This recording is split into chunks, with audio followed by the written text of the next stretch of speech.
Supported by Russell Hill Rogers, Fund for the Arts.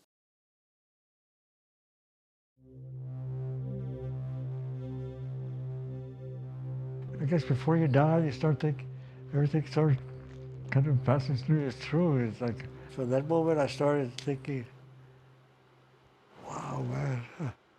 I'm starting to go about art, ideas of what I would paint and how important that was, what I wanted to say. It's almost like, what a revelation of changing the world.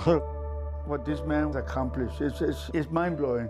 The passion, the drive, the force.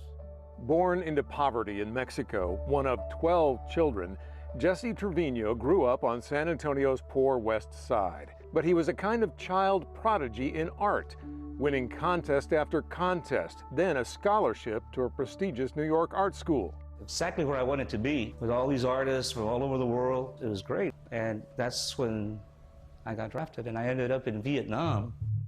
I got blown up with a booby trap and got shot at the leg at the same time, and I didn't think I was ever going to make it.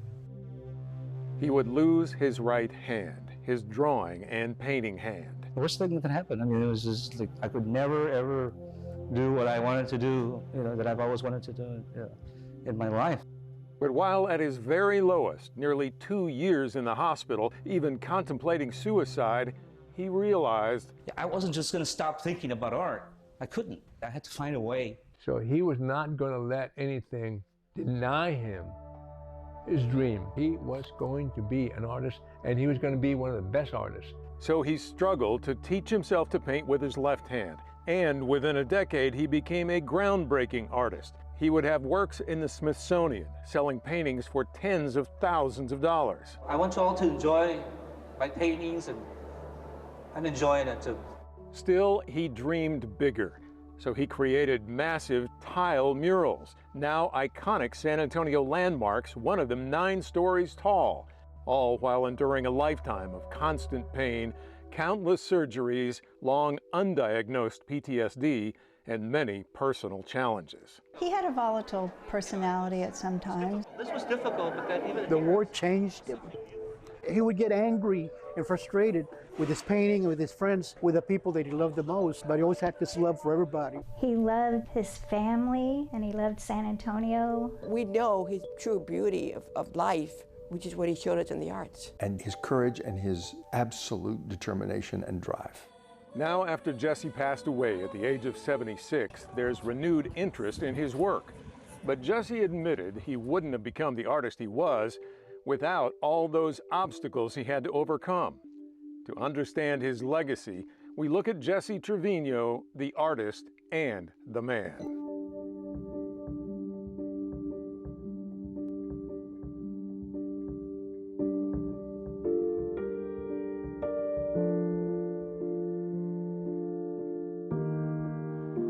I'm Randy Beamer. I knew Jesse Trevino for 40 years, and working in TV news, I shot any number of stories on him and some of his projects, including his biggest, this 9-story tile mosaic called The Spirit of Healing.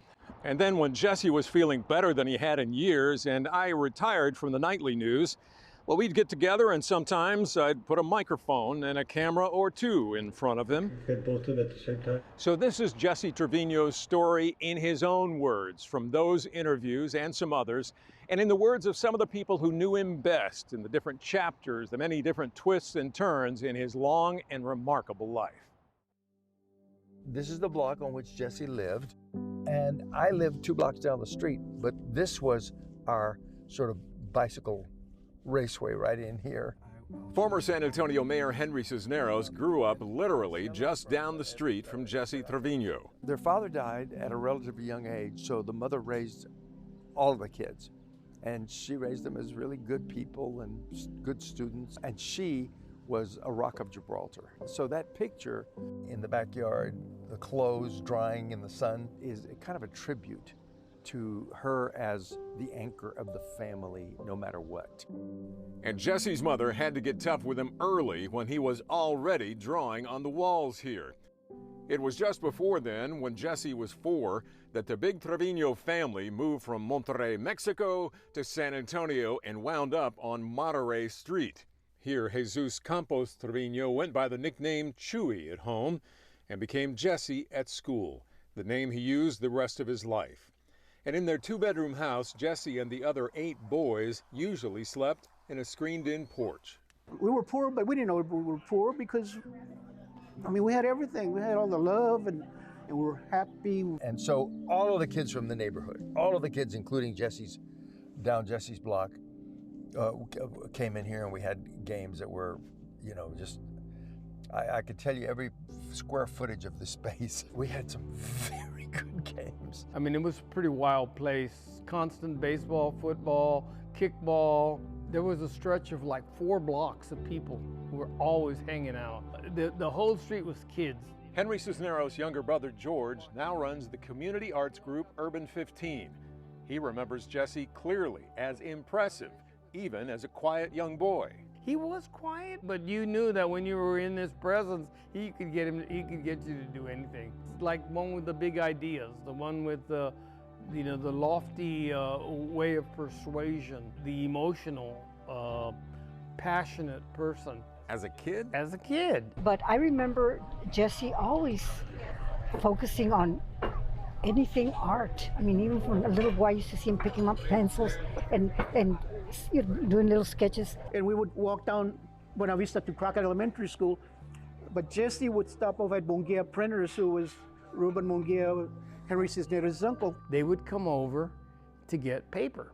And Jesse always said, if it hadn't been for your Uncle Ruben, I would not have had paper to draw when he was in grade school. And grade school is when Jesse had one defining moment. As a kid, the biggest imprint in my mind was the Whitty Museum. I don't know how he found out about this art contest for kids there at the Whitty Museum, but he did the famous picture of 2 little doves. It had a little small auditorium.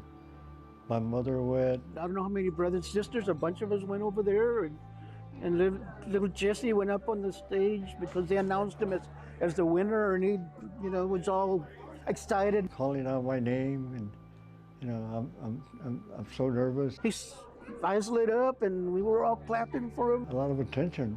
I come from a world of no attention, you know, so obviously that recognition made me feel great. And then they gave him a check for $40. And he said, man, a lot of you, they pay me for doing this. Right there and there, it just seems, this is what I want to do. I want to be a professional artist like that, but I knew I wanted to be in a museum, to have my work, you know, collected by museums, and that was going to take a lifetime of art education and learning about art. From that moment, there I went. With a passion and purpose. By the time he was at Fox Tech High School, much of his life revolved around art and more contests. One of the best teachers was my high school teacher, Catherine Alsop. She studied at Parsons School of Design, and she was a great art teacher. She knew how to do everything. She knew all the different techniques, and she would look for all the competitions, contests all over the country. I won 2 scholarships through contests. I won tons of money through contests. I remember Jesse because Jesse was in the commercial art and I was in the art club. I was a pretty good artist, you know, but nothing compared to Jesse. In the lobby of the school, they would have Jesse's artwork all on one side, and they would have mine and other members of the art club on the other side. And you could tell the difference, you know. I mean, you look at Jesse, oh my God. Yeah, I knew this man was gonna do something great. And that was exactly Jesse's plan. Just a few months after Fox Tech, he was in Manhattan. He'd won a scholarship to the famous Art Students League of New York, and he loved it. One of his instructors, William F. Draper, was one of the top portrait artists in the country. Jesse loved the school and the city. I'd walk around Manhattan, all over galleries and places, just looking at the pastry shops and Fifth Avenue, Times Square. Then he got a job making extra money sketching tourists. I could make like $200 in a night. And back then, $200 was a lot of money, man.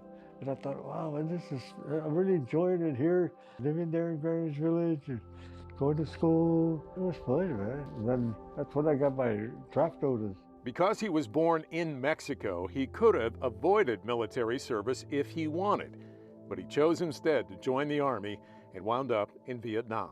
Because I come from a family that everyone before me have been in the service, Army, the Navy, Marine, but it's not, I didn't realize what kind of danger I was going to get into, you know.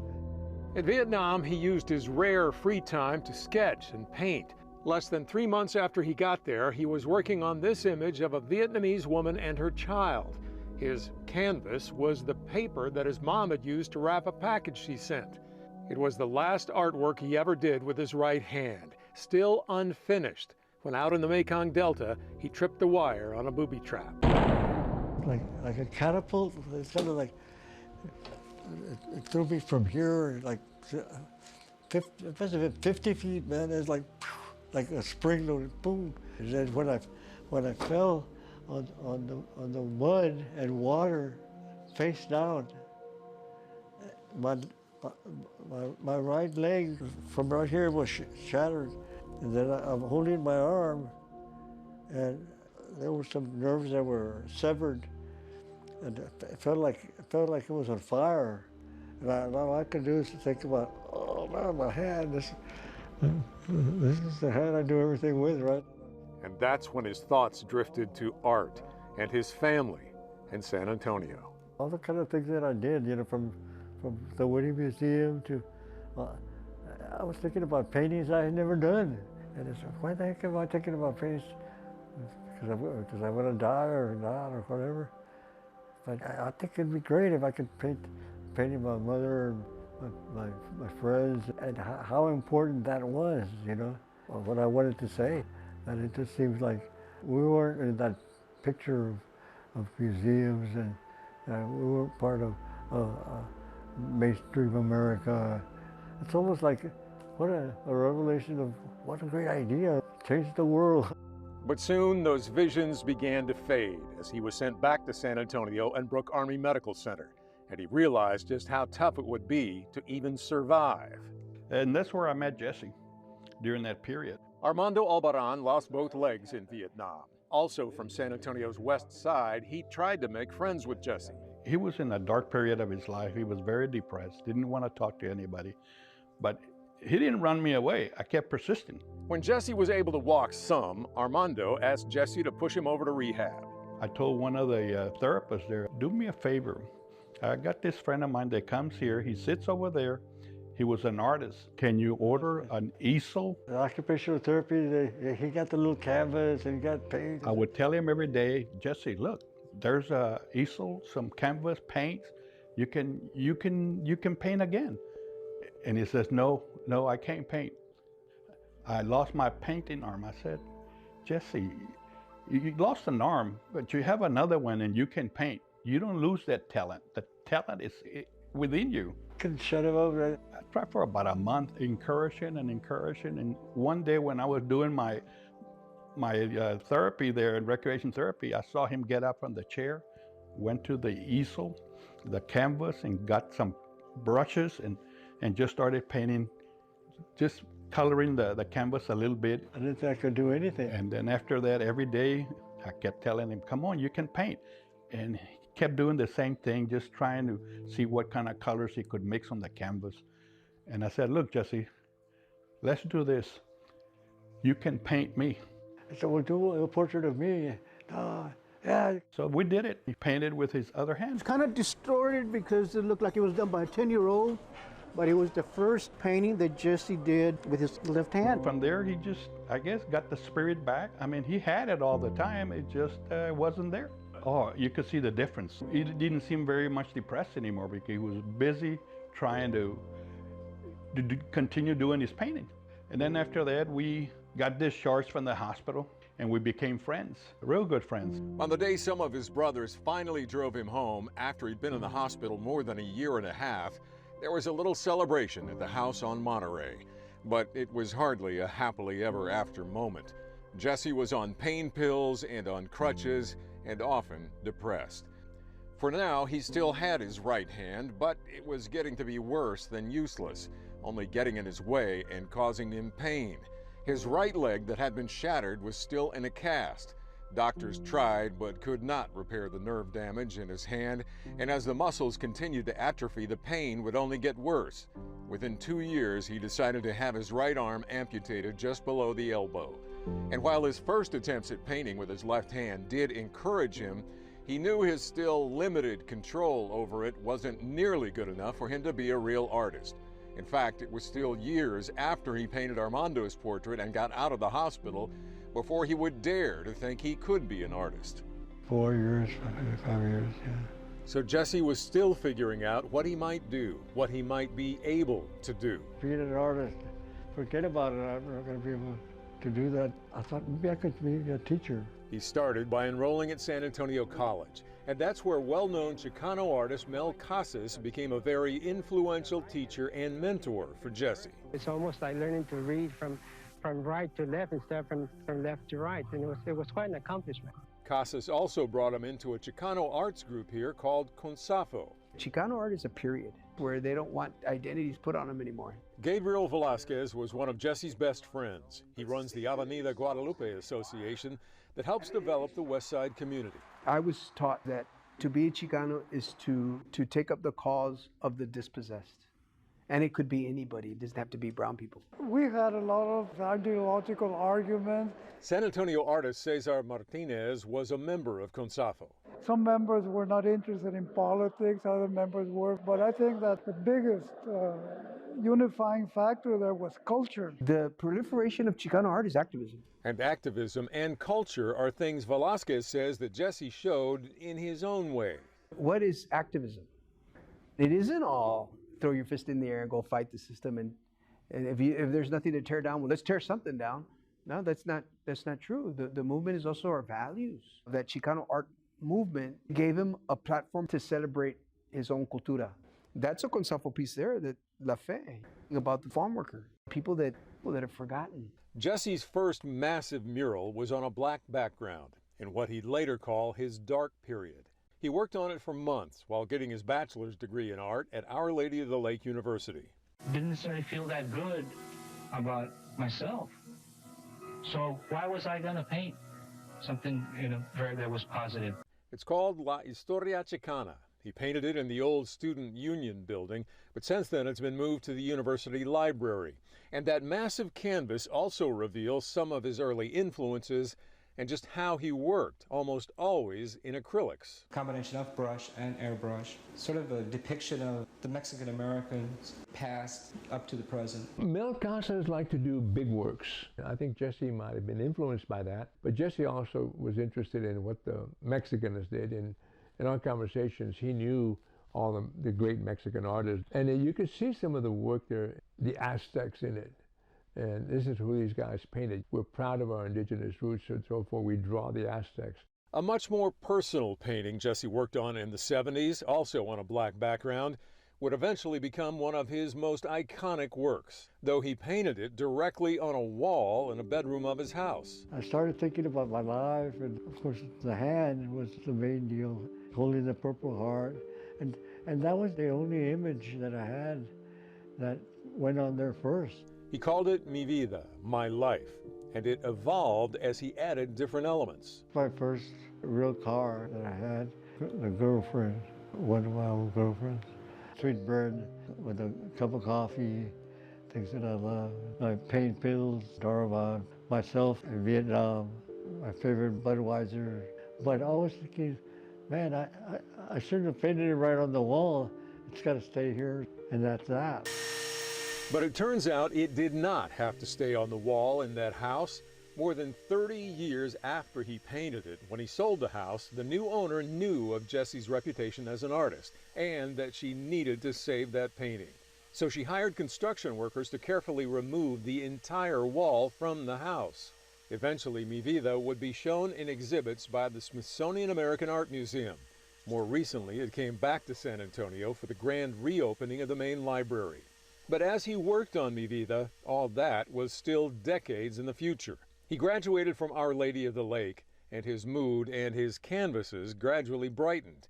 He thought about getting his master's degree at Stanford University, where a brother lived. Instead, he chose to stay in San Antonio and get his master's as part of UTSA's growing art program. San Antonio is a city that's very dear to me, although sometimes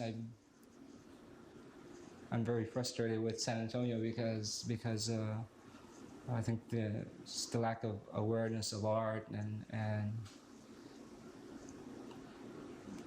not a very art-conscious city, although sometimes it appears to be. I feel like we still have a long way to go. He said that in 1981, frustrated by the years that he and other Consafo artists had spent just trying to have their works be seen. Back then, belonging to that group, maybe it was the person who represented or whatever, we couldn't have exhibitions in a museum or important gallery or even the library, which they're open to exhibits and stuff like that. Back then, they turned us away. So we resorted to one of our first exhibits was at Edgewood High School, Trinity. And then we went to Ann Arbor, Michigan. And some of these places where they were open to having Chicano art shows and stuff like that. But here in San Antonio, nobody wanted us. You could call this one of his protest works, subtle but powerful. His 1976 portrait of an office worker at Kelly Air Force Base titled No te acabes Kelly Field, Don't Close Kelly Field. And learning from William F. Draper, I could take a guy that works at Kelly Field, make him proud. The first big breakthrough for Chicano artists as a group and for Jesse individually was in 1977 at the Contemporary Arts Museum in Houston in a show called Dale Gas, meaning give it the gas and let's get on with it. The first Chicano art show ever in the country at a major museum. That's where I sold the painting to the mayor of Houston. Carro en la calle San Zamora. It's a car on San Zamora Street. As for where his ideas were coming from, he was exploring, taking photos of whatever caught his eye. These are just a few of them. There are documentary paintings of San Antonio. I felt that would make a very good painting, but a very important part of the Mexican-American, the environment, and the significance of the place. Perhaps in the future that place would not exist. We talked about the whole New York school of photorealism, and in those early cultural images, they were not people, they were buildings. But at some point he started building in his family. And those early pictures of the backyard, that's the exact backyard, that we all remembered. And we would talk about that transition from photorealism to actually moving into a cultural statement. Just what is important. It's nice when art sort of speaks to you, when it talks to you. It's not just there. That's awesome. But it inspires or motivates. People might interpret it different ways, which is good. Gets the conversation going. That it's about something. A painting of La Panaderia, the bakery. It's not just a painting of a building. The people that worked in there, the whole story about San Antonio, they capture so much, and they say so much. The guy says the raspa, hey, there's people selling raspas everywhere, right? But you study the whole situation. That's just it's life. I mean, he does that every day, and he depends on that for his family. So it's a lot more, and I think a lot of people can relate to that. Those kind of jobs, it sort of it lifts them up. It just kind of makes them feel good to see themselves in an image as important as a canvas like that. You want somebody to feel something, yeah, as well as... But ultimately, if it doesn't do that, then I feel like I'm missing an opportunity. And by 1981, Jesse was getting more opportunities to have his artwork seen by more people than ever before. It's really important for me. He was commissioned to create Fiesta's first official poster. It's quite a challenge for me. I never like to think of my paintings so much as decorative, but they should be decorative because you hang them on a wall and you want to be able to look at them, really enjoy looking at them. Also in 1981, he was featured in the grand opening of the San Antonio Museum of Art, as well as an exhibit in New York at the Museo del Barrio. And by now, any thoughts he had of teaching were long in the past. I was having too much fun doing my own work and commissions. And I saw a lot of teachers, they didn't seem very happy. He also spent more than a year on scaffolding above the tellers at what's now a Wells Fargo bank office on Old Highway 90. The owner at the time commissioned Jesse to paint a mural of something. He didn't know what he wanted to do, and it just struck him, it has to be San Antonio. It has to be where I live. Anthony Head wrote the one and only book about Jesse called Spirit, the life and art of Jesse Trevino. It wasn't just a static portrait of it. If there is anything like movement in painting, you see a cinematic wonder. You can't take all in one viewing, and it just looks as though it has movement to it. How do you work? How do you visualize something? Do you see something in your mind before you do it? Exactly. That's what it's exactly that way. You know, the images that I think about, and then I bring them together. He in his mind knew what that mural was going to look like.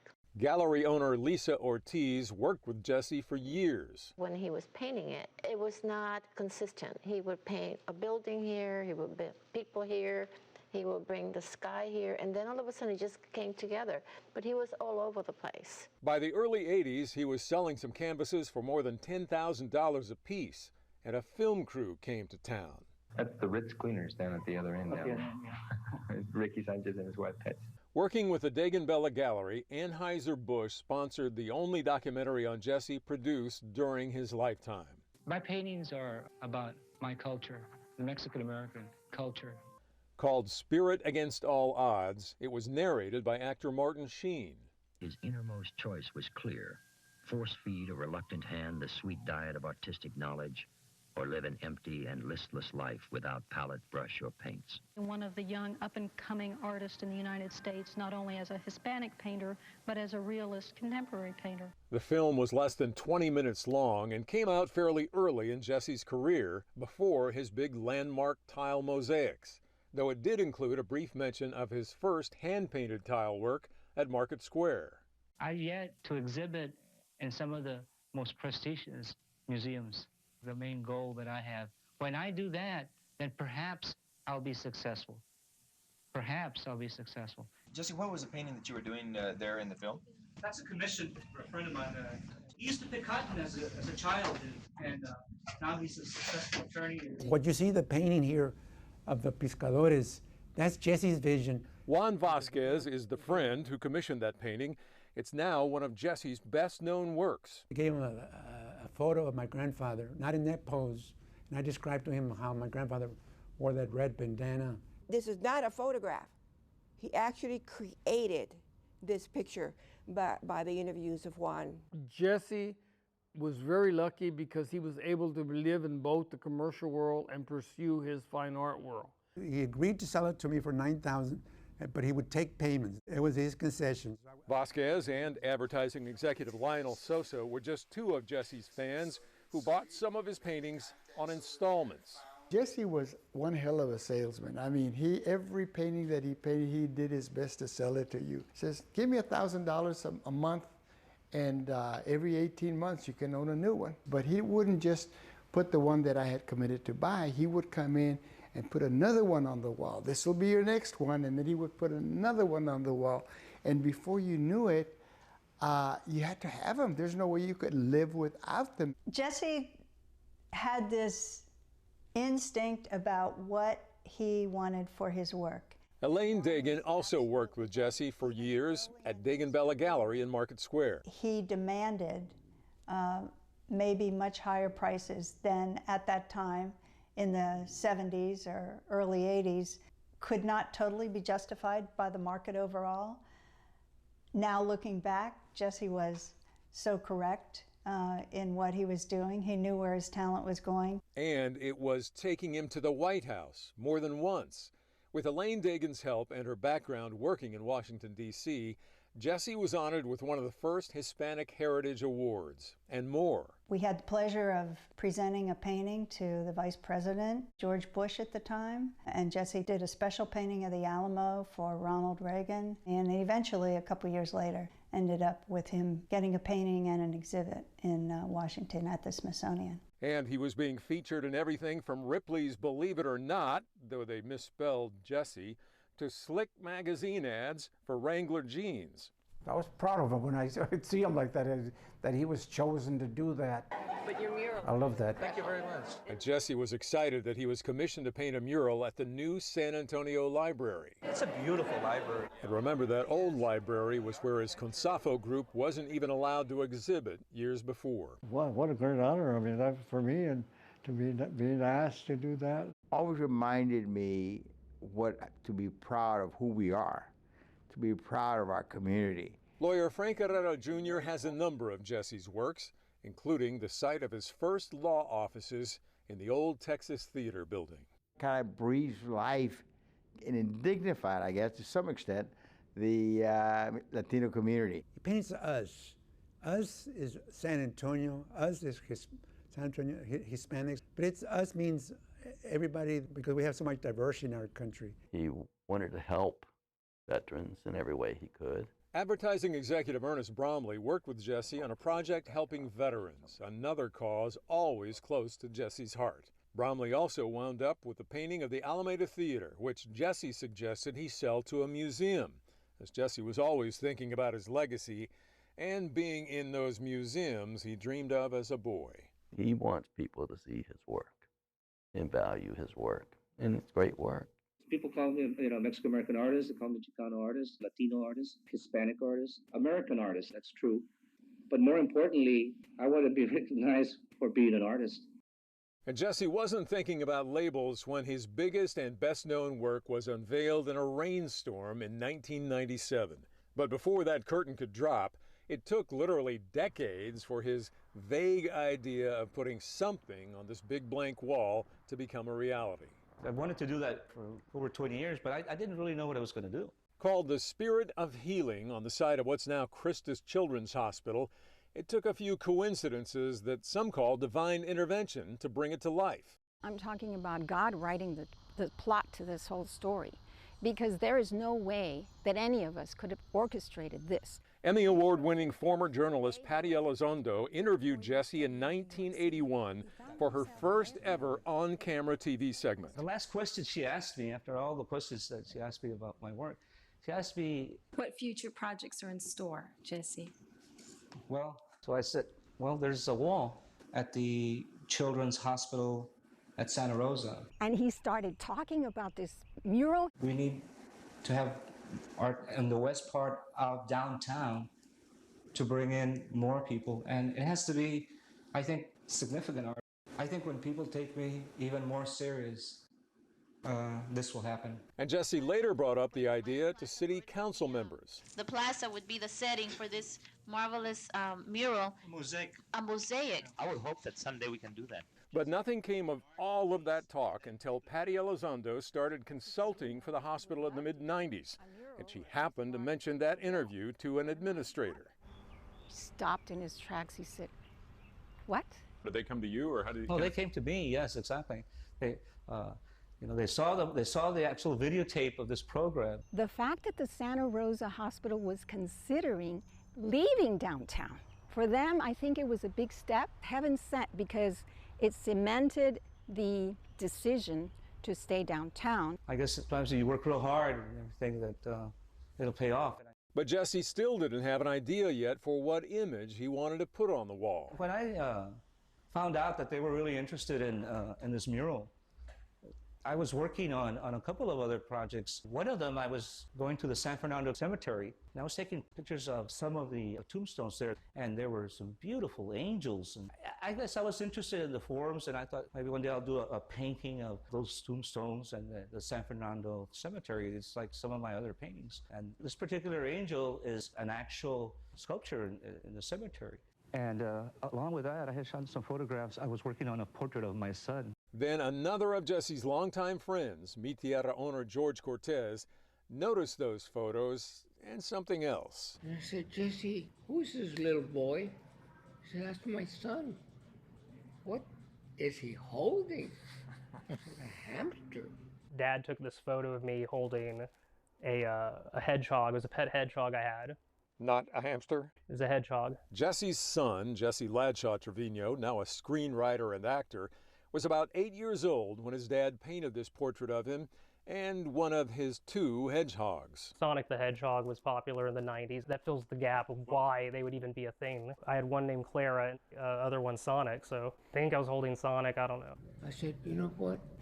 That's your painting, but it's going to be a dove. I wanted something that would represent the Santa Rosa also, because it had a lot of history. And the angel started representing something that I wanted the mural to reflect. We all need some, I had, when my father died, my older sister and my mother and, a bunch of people were my angel in my life. They made that difference with that angel with the broken wing. Angel's gone through a whole lot. Yeah, physically, there's like a wing missing, I have an arm missing. I mean, there's something, but yet those people have been that angel in your life. Of course, the dove, spirit, it could be life itself that he's holding in his hand. It all came together in his spirit, and that's why it's called the spirit of healing. This mural is about children and how important that child is going to be to our future as a city. That's what the mural is about. Sometimes I don't even like to call it a mural because, we have murals that are painted, like overnight on a wall, and this isn't at all like that. It's more to me like a monument. But even with the image now decided, actually creating that massive monument took about 3 years and a lot of help. To watch his creative process, that was inspiring. Michael Roman was on a small crew working on that huge tile project. They spent more than a year in a warehouse helping Jesse and Jesse's longtime friends and assistants, brothers Alex and Jesse Villarreal. And Roman says Jesse inspired him to become an artist years later, painting his own murals like this one on the west side. But Jesse's tile creation process, well, that was something else. There's thousands of tiles that were every tile is hand cut. I would say at least 90% of that mural was hand cut by Jesse. And he cut the tiles in a certain way to mimic the brush strokes so that you get the feel of like if it was a painting. And that was one thing about his prosthesis. He never missed his right hand after he became proficient with his prosthesis, because he wouldn't wear out the muscles in his hand cutting that tile for all of his murals. And sometimes he used his artificial hand as the hammer. Wham, wham, wham. He'd be hammering something. Jesse, that's not a hammer. Yes, it is. Bam, bam, bam. But while he was working hard much of the time, sometimes he wasn't working at all. There were times when he would procrastinate because there were other things that he wanted to do. The piece that was commissioned through Avance for Prince Charles. When we took it to be framed 2 days before, there was still a little wet paint. But it was done and it was presented. We shipped it to Buckingham Palace. So it took a big push from a special friend, another angel in his life, to get Jesse to get that spirit of healing done. I was the one that kept him on track. Longtime caterer Rosemary Kowalski was a somewhat unlikely friend, especially given how they'd met a few years before. You see them come to life, the actual buildings. Jesse was designing a set at the Majestic Theater for an opera.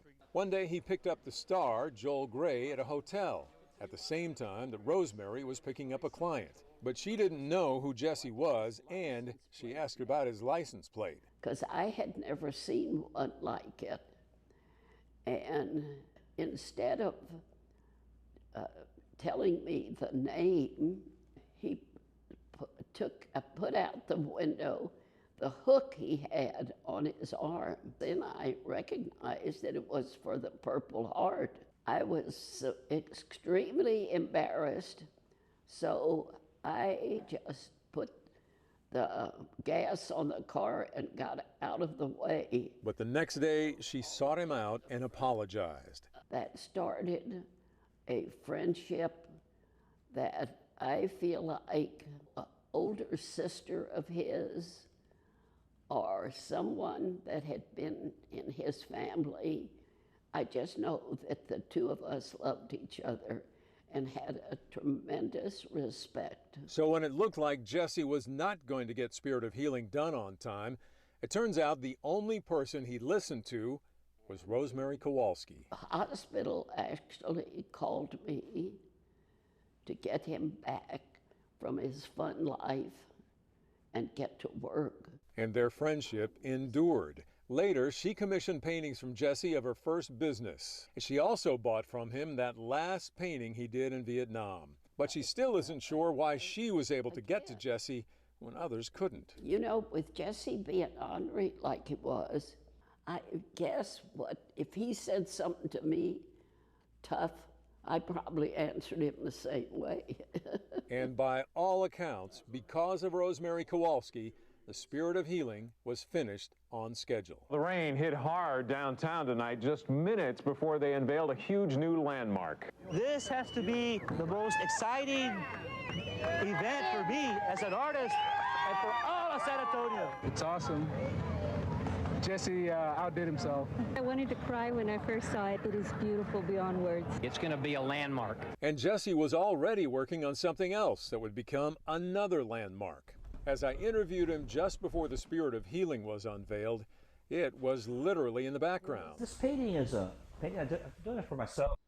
I always have to find the time, no matter what I'm working on, that I do the paintings of my ideas. That 3D painting of a votive candle, a veladora, would eventually become the model for his second biggest public art project, on the wall of the Guadalupe Cultural Arts Center a few years later. In the meantime, he was working on more paintings of San Antonio icons. And in 1999, in a mural at the new Texas Diabetes Institute on the west side, he memorialized another traditional place of healing in a painting titled La Curandera. I could live anywhere in the world I want to, but what I want to do is I want to change my neighborhood. And as he had done for decades, he was still speaking to kids, very proud that he lived on the west side. The west side gave me a lot. And in 2003, with private funding and some help from the city this time, they unveiled his 40-foot hand-cut tile mosaic of the Veladora.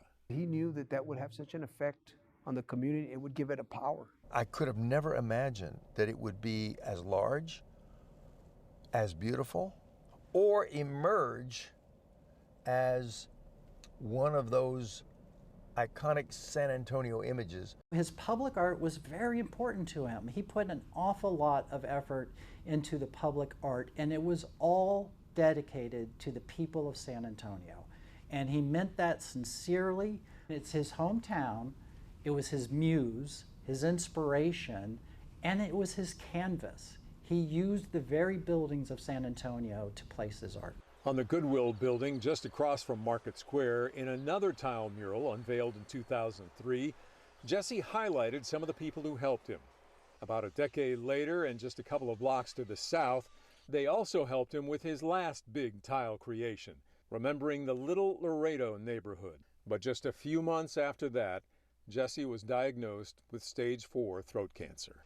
It's pretty brutal, sucking the life out of you. Well, it wasn't just the cancer. Jesse started with a lot of other medical issues even before the cancers. He had numerous different surgeries. Since his injuries in Vietnam, his body had been slowly breaking down over the years, and valiantly he fought and kept that as private as possible.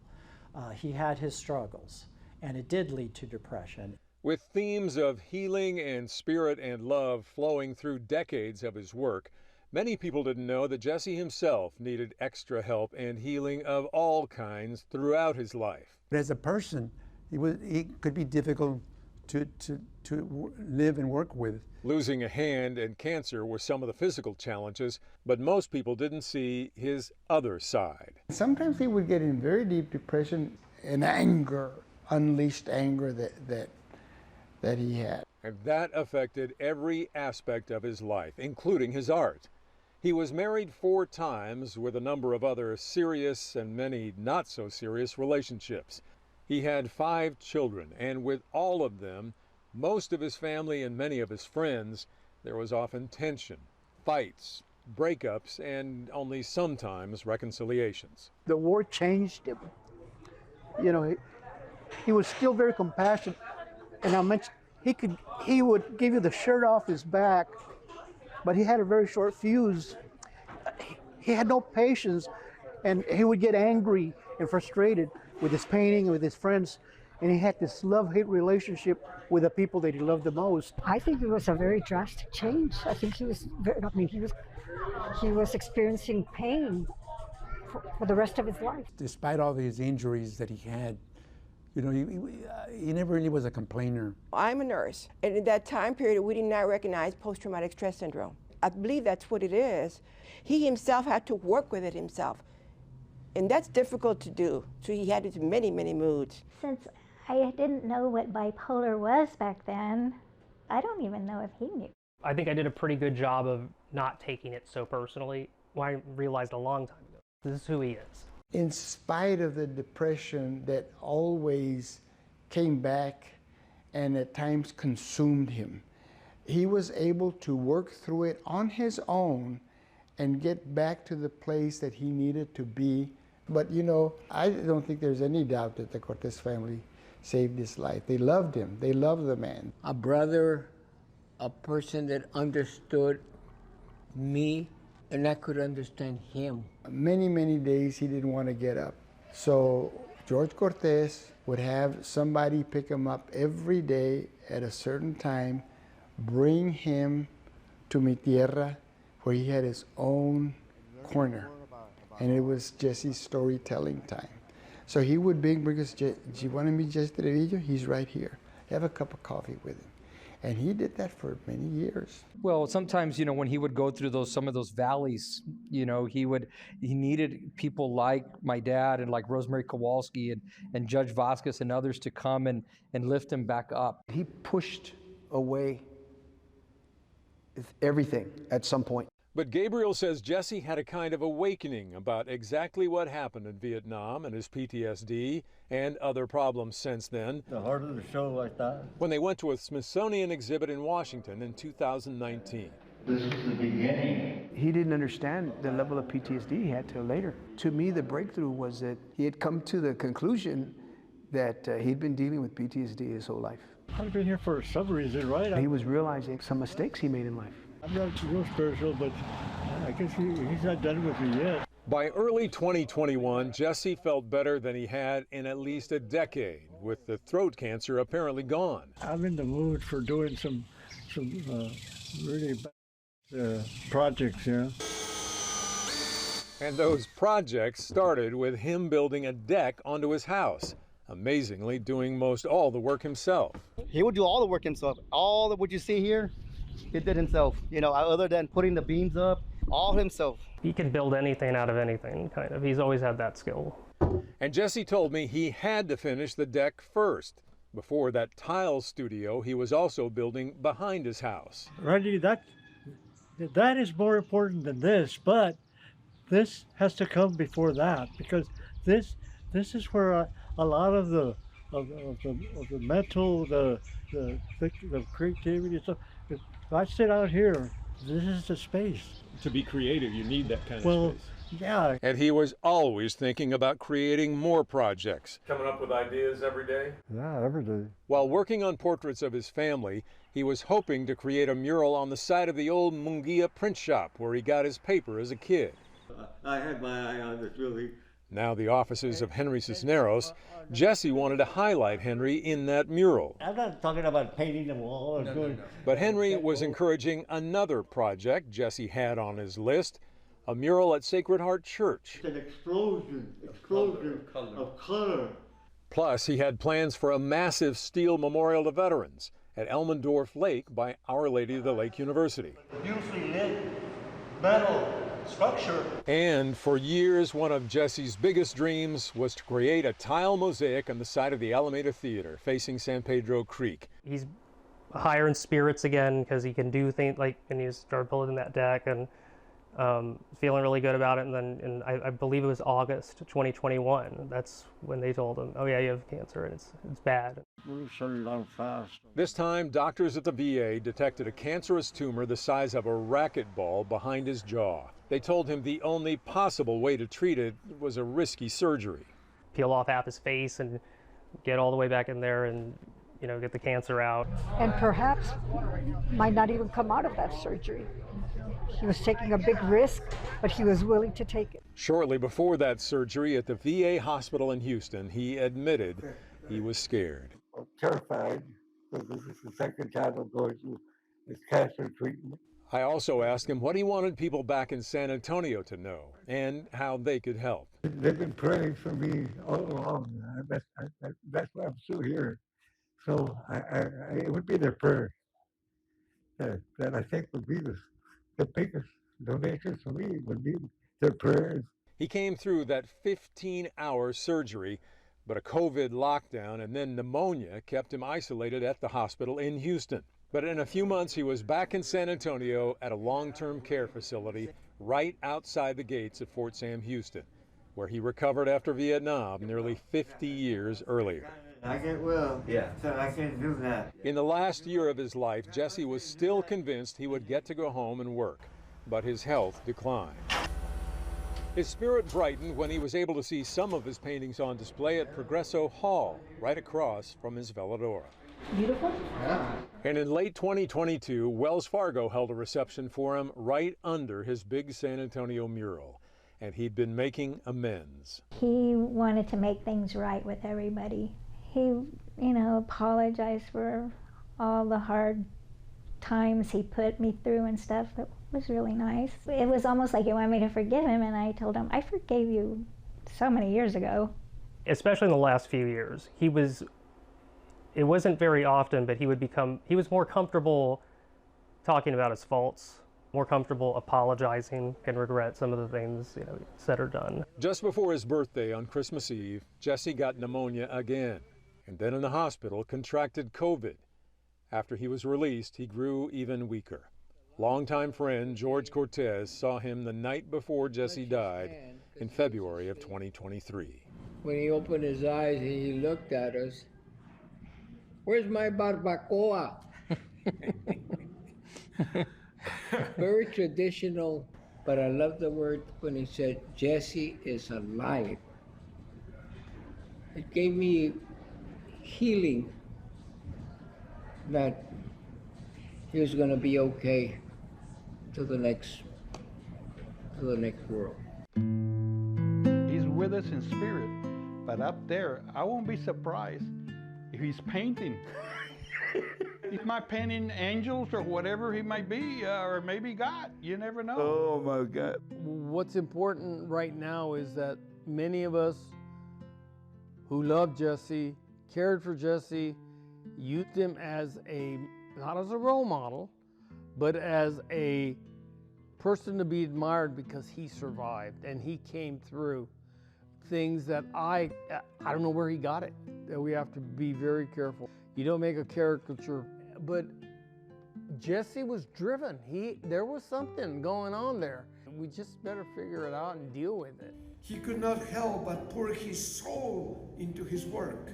Proud of that anger and proud of making sure that his work was documenting his people, and I don't know if it would have been as good if he had not had that anger in him. Yesterday when they were speaking about the PTSD, it kind of made sense to me. I'm a lot older now, so as a kid, it didn't I couldn't connect to that. And it took me to grow up to realize that was just him. That was just him. Jesse really was passionate about his art, but I believe he had to have that passion to achieve the greatness that he achieved. I was out in the rice paddies in the Mekong Delta. It was a horrible experience. The worst thing that could have happened to me. It changed my life. It's almost like, all the paintings, although all the paintings that I did before, technically they were real good and people liked them, but yet they didn't say as much as the paintings of La Raspa Man or the Progresso Drugstore or the Kelly Field Worker, more personal paintings, and yet because of that horrible experience, it just changed me in the way that I would see. And he would choose to capture seemingly insignificant but sacred moments that bind us together. So I'm glad that change happened to me. I'm not glad that I got hurt, but I guess that's what When I always think that otherwise I'd be sitting in New York and who knows what I would be painting, but I certainly would be painting the paintings that I have. Do you wonder what your life would be like, where you would be, what you would be doing, what you would be painting? Yeah, well, I want to think that when it came down to it, I was going to paint the things that I wanted to. When I was in New York, I was still a student, still learning a lot. But when it comes down to the real work and what you're going to do, you want to give it everything that you can in that painting, that you create a life of its own, strong in the message that when I'm gone and when an artist does a painting, they're gone, that painting is just as fresh and it's just as powerful in what it says, 100 years from now. Colors, lightness. And the story behind the painter is definitely something worth understanding and knowing. So many people in the city know his art and aren't quite sure of his name. Jesse wanted to be San Antonio's artist. More than anything, I think it is now time for the city to take up the baton and start claiming Jesse as San Antonio's greatest artist.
Supported by Russell Hill Rogers Fund for the Arts.